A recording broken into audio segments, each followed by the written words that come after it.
Pessoal, então eu vou resolver alguns exercícios da lista de probabilidade com vocês. Vamos ver se eu consigo tirar as dúvidas. Resolvi fazer uma das letras da questão 1 para poder auxiliar. Ó, ele pede para definir o espaço amostral.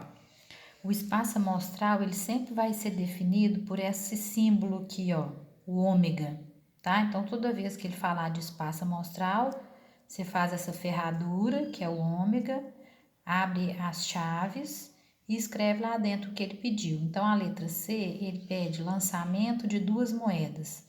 Então, quais são as opções quando eu lanço 2 moedas? Cara, cara, cara, coroa, coroa, cara, coroa, coroa.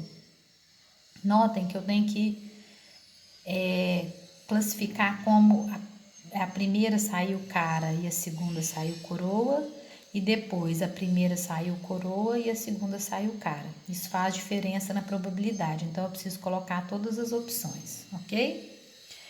Questão 3. Questão 3 ele fala o seguinte: considere o mesmo lote da questão anterior, né, que ele fala que tem 10 peças boas, 4 com defeitos leves e 2 com defeitos graves. Então, para considerar as informações da questão anterior, retirar a peça com reposição. O que é com reposição? Eu retiro a peça, olho como que ela é, volto ela para a caixinha e retiro uma segunda peça, tá? Então, isso é que é com reposição. Nunca vai estar faltando nenhuma peça dentro da minha caixinha, tá? E aí ele pediu lá assim, ó, que ambas sejam boas. Então, se eu vou tirar 2 peças e eu quero que ambas sejam boas, eu quero que a primeira seja boa e a segunda seja boa. Então, qual que é a chance de eu tirar a primeira peça e ela ser boa? 10 em 16, porque existem 10 peças boas num total de 16. Como eu volto ela para a caixinha, para eu retirar a segunda peça boa, novamente 10 sobre 16. Multiplica em cima, 100, multiplica embaixo, 256. Aqui para mim tanto faz vocês deixarem a resposta como fração, vocês fazerem o número decimal, que é a divisão, ou multiplicar por 100 me dá a porcentagem. Tanto faz para mim, ok? Letra B. Nenhuma seja boa. Então, se nenhuma seja boa, a primeira tem que ter defeito e a segunda tem que ter defeito. Ah, professora, mas lá fala defeitos leves e graves. Não. Se ele não quer que seja boa, o defeito é independente. Então, você não precisa especificar. Então, se ela não pode ser boa, eu sei que a primeira tem que ter defeito e a segunda tem que ter defeito. Aí eu somo todas. Quantas têm defeito? 6. 4 têm defeito leves e 2 têm defeito grave. Então, eu somo tudo. Então, 6 sobre 16 para a primeira com defeito e 6 sobre 16 para a segunda com defeito. Multiplico de cima com de cima, de baixo com de baixo, 36 sobre 56, 0,14. Se quiser fazer porcentagem, ok também. Tanto faz para mim. Agora a letra C, que é o que vocês estão mais tendo dificuldade, no pelo menos, né? Então vamos lá, ó. Pelo menos uma seja boa. Aqui eu escrevi todas as opções que a gente tem de retirar peças dessa, digamos que nós estamos dentro de uma caixinha, né? Então as opções seriam as duas com defeito, a primeira com defeito e a segunda com defeito, a primeira com defeito e a segunda boa, a primeira boa e a segunda com defeito ou as duas boas. Essas seriam as únicas opções de retirada desse exercício, né? Então, eu tenho 4 opções diferentes para retirar. E ele quer que pelo menos uma seja boa. Quando eu tenho 2 com defeito, pelo menos uma é boa? Não. E quando eu tenho a primeira com defeito e a segunda boa, pelo menos uma é boa? Sim. E quando eu tenho a primeira boa e a segunda com defeito, pelo menos uma é boa? Sim, também. E quando eu tenho as duas boas, pelo menos uma é boa? Sim, as duas são boas, mas pelo menos uma é boa. Ok. Então, quem me serve? Me serve esse e esse. Então, eu posso fazer as continhas separadas dessa forma aqui, ó, né? faço para a primeira com defeito e a segunda boa, a primeira boa e a segunda com defeito, a primeira boa e a segunda boa, acho os resultados de cada uma e somo os 3 resultados. Somo os 3 resultados. Porém, o que é mais fácil para mim? Se dessas todas, que são as opções que podem acontecer, me servem 3, a única que não me serve é essa aqui, ó. A primeira com defeito e a segunda com defeito. Então, é mais fácil eu fazer essa conta. Do todo, o que é o todo? É 100% ou 1 na probabilidade. Do todo, eu tiro as duas com defeito, que eu já tinha feito a conta aqui em cima, ó. 36 sobre 56, que dá 0,14. Então, do todo, eu tiro as duas com defeito, que é 1 menos 0,14, que tá aqui, que dá 0,86. Quem achar difícil entender esse raciocínio, pode fazer as continhas um por um, vai dar muito mais conta, vai dar mais trabalho, mas ok. Você faz faz dessa e soma. Vocês vão ver que vai dar aproximado desse valor aqui, ó. Eu coloquei a resposta lá com mais casas decimais, ok também, viu? Não tem problema. Não vou me apegar a esses detalhes de arredondamento tão minucioso não, tá? Podem ficar tranquilos. O exercício 4, ele continua nessa mesma questão, né, das peças boas e com defeitos, só que agora é sem reposição. Então, o que acontece? Ele não volta a peça para a caixinha. Então, olha lá, ó, que ambas sejam boas. Então, é a mesma, ambas boas é a mesma coisa aqui, ó. A primeira boa e a segunda boa, né? Então, aqui, ó, a primeira boa e a segunda boa. Só que como eu não volto ela para a caixinha, vai mudar os meus valores. A chance de eu tirar a primeira boa é 10 sobre 16. Só que como eu não voltei ela para a caixinha, a chance de eu tirar a segunda boa agora é 9 sobre 15, tá? E aí vocês façam as contas. Aí multiplica o 10 por 9, o 16 por 15 e faz a continha. Letra B. Uma seja boa. Então, se eu quero que uma seja boa, as únicas opções que eu tenho é que a primeira seja boa e a segunda com defeito. Uma foi boa, que foi a primeira, e a primeira com defeito e a segunda boa. Uma foi boa, a segunda retirada, né? Então, eu faço 10 sobre 16, porque a primeira é boa, e agora a segunda com defeito, 6, 15, porque tinha 6 com defeito lá, mas só tinha 15 bolinhas, ó, 15 peças agora, né? Mas, porque eu tenho uma outra opção, então eu somo, tá? Toda vez que eu uso o e, eu multiplico. E toda vez que eu uso o ou, eu somo. Então, por quê? Pode acontecer isso, que satisfaz uma uma peça boa, ou pode acontecer isso. Então, toda vez que eu uso o ou, eu somo. Toda vez que eu uso e, eu multiplico. Então, a primeira com defeito, 6 sobre 16, e a segunda boa, 10 sobre 15. Então, fica 60 sobre 240, 60 sobre 240, 120 sobre 240, que é 50%, 0,5, ok? E por último, ele fala assim, uma coisa que vocês precisam perceber nessas questões de probabilidade é a interpretação de texto. Né? A gente tem que entender a frase que o exercício está falando. Então, além da matemática, aqui a gente tem que ter uma interpretação de texto. Olha lá, o que fala a 4, letra C?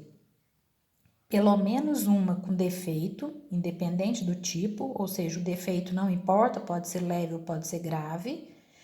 Então, pelo menos uma com defeito, independente do tipo, dado que a primeira apresenta defeito. Então, pelo menos uma tem que ter defeito, dado que a primeira apresenta defeito. Então, olha aqui quais são as opções. Se a primeira tem que ter defeito, eu coloquei aqui, ó, a primeira com defeito e a segunda boa. Pelo menos uma tem defeito? Tem. A primeira tem defeito? Tem. Então, eu cumpri com com o enunciado, que a frase me disse. A primeira com defeito e a segunda com defeito. Pelo menos uma tem defeito? Sim. A primeira tem defeito? Tem. Se eu fizesse as duas boas, pelo menos uma tem defeito? Não. Então, eu já descartava. E se eu fizesse a primeira boa E a segunda com defeito, pelo menos uma tem defeito? Tem, mas a primeira é boa? Não. Então também não me serviria. Então seriam essas duas opções aqui, né? Aí vocês façam as contas, eu já coloquei aqui, tá?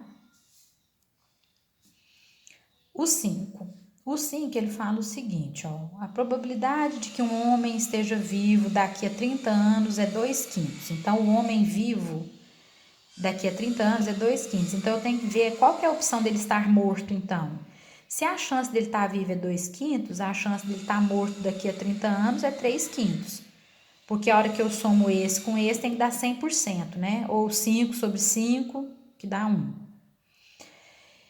E a chance da sua mulher de estar viva daqui a 30 anos, então a mulher viva é 2/3. Então qual que é a chance dela estar morta daqui a 30 anos? 1/3.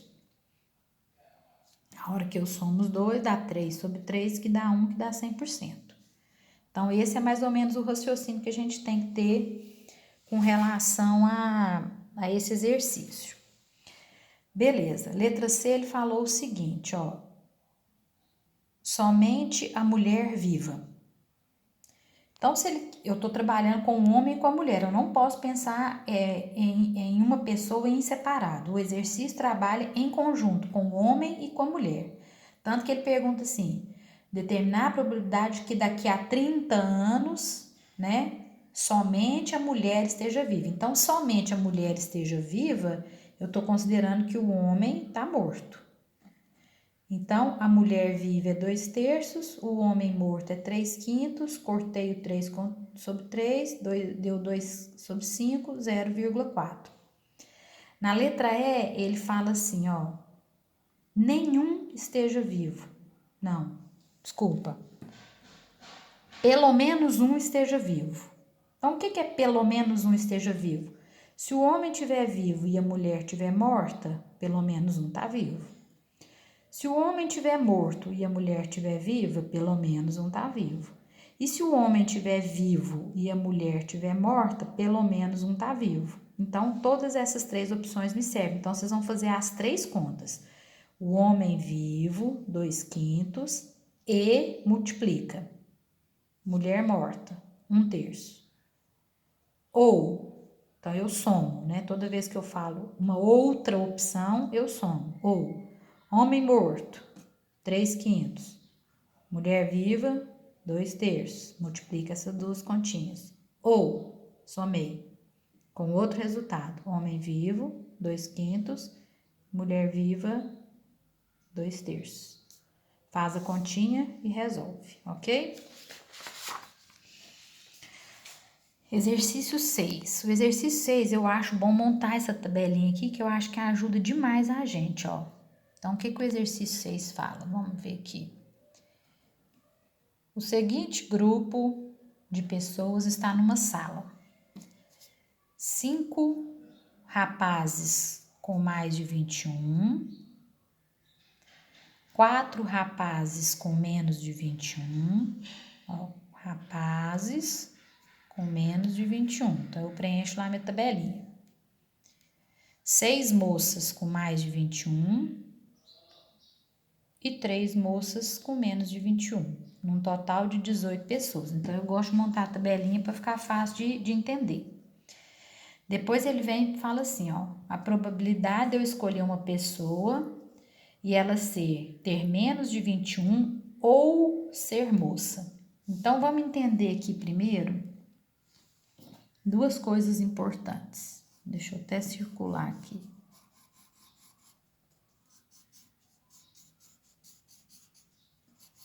É o seguinte, toda vez que a gente fala esse ou, eu tô falando de união. O ou, eu tô falando de união, somar, né?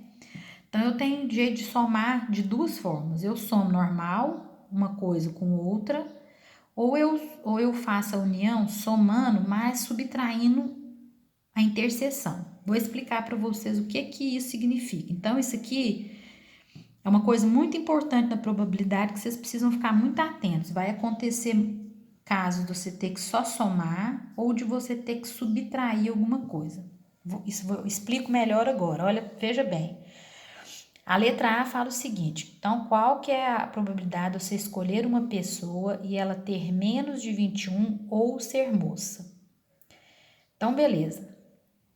Quando você vai lá, então ter menos, então o ou é mais, né? Ok. Então, toda vez que tem o ou, notem lá que ele fala, na frase ele fala a palavrinha ou, então é fácil de identificar. Vou repetir, ó, que a pessoa tenha menos de 21 ou seja moça. Então, toda vez que usar o ou, eu sei que é soma, que é união, tá?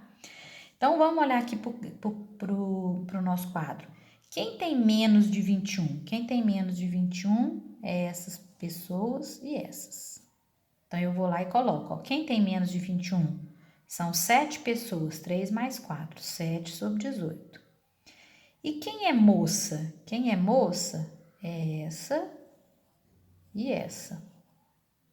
Então, são 9 pessoas. Percebam bem que eu circulei o 3 duas vezes. Então, eu contei o 3 aqui, nesse 7, e eu contei o 3 aqui nesse 9. Só que essas pessoas, elas não aparecem duas vezes na minha conta, elas não podem aparecer. Elas são somente 3 pessoas. Do jeito que eu coloquei aqui, elas apareceram aqui e aqui. Eu não posso contar elas duas vezes, então eu venho e subtraio esse número que eu contei duas vezes, eu subtraio, porque agora ele ficou sendo contado só uma única vez. Então, ficou 7 mais 9 mais, menos 3, 13. Como tudo é 18, o mínimo é 18, né? Dividiu, deu 0,72. Agora, vejam para vocês verem a diferença da pergunta da letra B. Já a pergunta da B, ele fala assim, que a pessoa não tenha mais de 21, não ter mais de 21 é ter menos de 21, né? Obviamente. E, ele usou o E. Não seja rapaz, quem não é rapaz é moça, né? Então, toda vez que ele fala o E, eu já vou achar, eu não preciso fazer essa continha aqui, ó. O E, eu já acho a resposta lá. Então, olhando para o meu quadro, quem tem menos de 21 e é moça? Essas três aqui, ó. Elas têm menos de 21 e é moça. Então, eu venho aqui, 3 sobre 18, 0,166, isso aqui é uma dízima periódica, e posso arredondar para 0,167 se eu quiser, 167. Ok? Então, tomem muito cuidado com esse ou e com esse e. Se ainda tiver ficado alguma dúvida, podem me chamar que eu explico. A questão 7 não precisa fazer, ela é muito específica, como nós não estamos tendo aula pessoalmente, eu acho dispensável, não precisa preocupar com essa questão 7, ok? Agora eu vou só fazer algumas questões da 8, que é um quadro, né? Que ele já vem um quadro informativo, para a gente finalizar. Olha, o quadro fala o seguinte, gente que testou, fez o teste do HIV, né, da AIDS, e aí ele separa esse quadro em várias informações importantes. Ele fala gente que deu infectado, que não deu infectado, ó, que está infectado e não está infectado, que o resultado deu positivo ou negativo, e ele ainda separa população de risco e população geral. Notem bem, pessoal, que tem gente que estava infectado e o resultado deu negativo, quer dizer, houve um problema na hora de fazer o exame, a mesma pessoa tendo AIDS, o exame dela deu negativo. Então, a gente vai considerar todas essas informações. E tinham pessoas que não tinham o HIV e mesmo assim o resultado deu positivo, tá? Então, vamos lá. O 8 letra A, ele fala o seguinte, escolhida aleatoriamente uma pessoa da população de risco, então nós vamos olhar só para as informações da população de risco. Aquelas outras informações que ele escreveu lá, população geral, eu deixo elas de lado, tá? Então, escolhidos aleatoriamente uma pessoa da população de risco, qual que é a probabilidade dela estar infectada pelo HIV? Então, eu vou lá no infectado e olho os que deram positivos e os que deram negativos, porque o exame deu negativo, mas ele estava infectado. Então, se você soma, como que eu vou achar esse 500? Eu vou somar o 475 com 25. 500 sobre 5.000. Por que 5.000? Porque a minha população de risco tem 5.000 pessoas. Então, eu estou só trabalhando com a população de risco na letra A. Depois, na letra B, escolhido uma pessoa da população geral, agora eu já vou passar para o outro lado da tabela. Qual que é a probabilidade dessa pessoa escolhida ter dado positivo? Então, eu vou lá, na população geral. Quem deu positivo?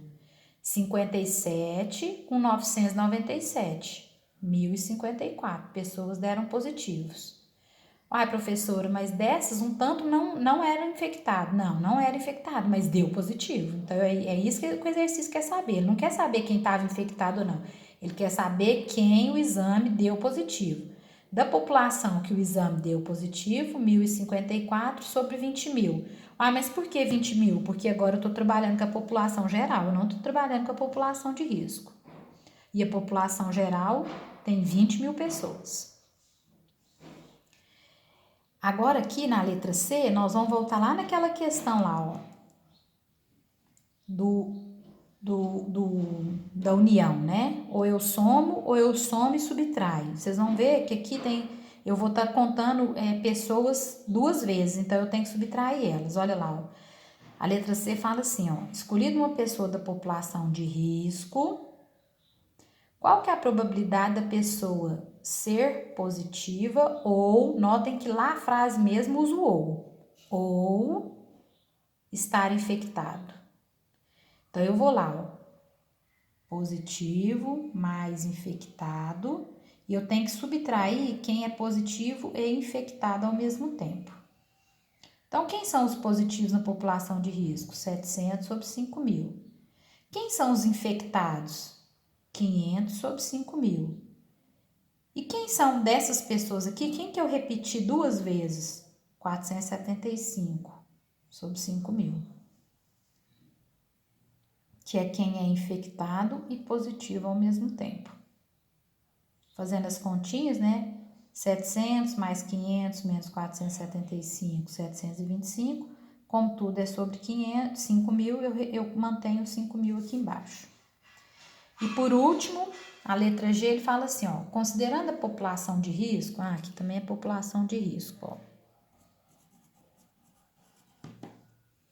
Considerando a população de risco, ele fala assim, ó, determine a probabilidade da pessoa não ter o vírus, dado que, esse dado que nós já entendemos que ele diminui meu total, né? Dado que foi positivo. Então, toda vez que eu quero falar dado que, eu uso essa barra aqui, ó. Então, não infectado, dado que foi positivo. Então, se eu tenho certeza que a pessoa escolhida deu positivo, eu já não vou trabalhar com 5.000 mais da população de risco. Existem 5.000 pessoas na minha população de risco, mas eu não vou trabalhar com elas mais. Se eu tenho certeza que a pessoa que foi escolhida, o teste dela deu positivo, eu vou lá e vou olhar no quadro. Quem são as pessoas da população de risco que o teste deu positivo? 700.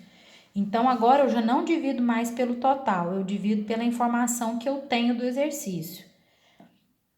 Dessas 700 pessoas, quem não foi infectado? 225. Então, a resposta da letra G é 225 sobre 700. Espero que eu tenha ajudado. Se ficar ainda alguma dúvida, vocês podem me mandar mensagem, ok?